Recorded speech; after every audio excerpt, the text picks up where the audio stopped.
ফলে রমজান আসবে আর আমরা নিজেদেরকে জাহান্নামীদের লিস্ট থেকে নাম কাটিয়ে জান্নাতীদের লিস্টে উঠাতে পারবো না। এর চেয়ে বড় হতভাগা কি আর কেউ থাকতে পারে? আওয়াজ করে বলেন। তাহলে রমাদানের এই রহমত, বরকত, মাগফিরাত, ফজিলত আমাদের কামাই করার দরকার আছে না নাই?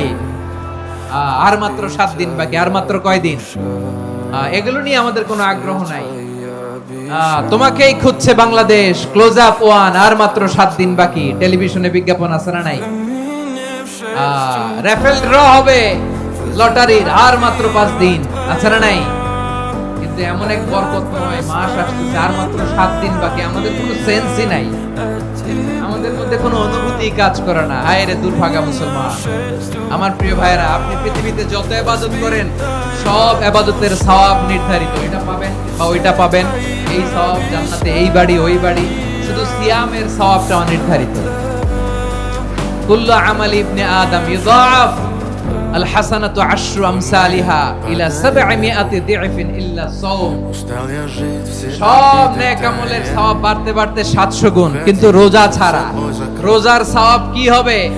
বান্দা খালি রোজা রাখে, ফেরেশতারা কিছু লিখতে পারে না আমলনামায়, কারণ আল্লাহ বলে এটা কিছু লিখিস না, কারণ as-সাওমুলি, এই রোজা রাখছে আমার জন্য, ওয়া আনা আজজি বিহি, এই রোজার সওয়াব, প্রতিদান, অ্যাওয়ার্ড এটা কিয়ামতের দিন আমি আল্লাহ নিজ হাতে দেব, নিজ হাতে দেব। আরেক বর্ণনায় এসেছে ওয়ানা উজজাবি, আমি আল্লাহ নিজেই হয়ে যাব রোজার প্রতিদান। সুবহানাল্লাহ পড়েন।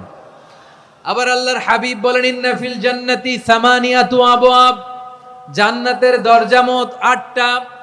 ফিহা বাবুন ইউসাম্মা আর-রায়্যান, 8টা দরজার মধ্যে স্পেশাল একটা দরজা আছে, ওই দরজাটার নাম হলো আর-রায়্যান।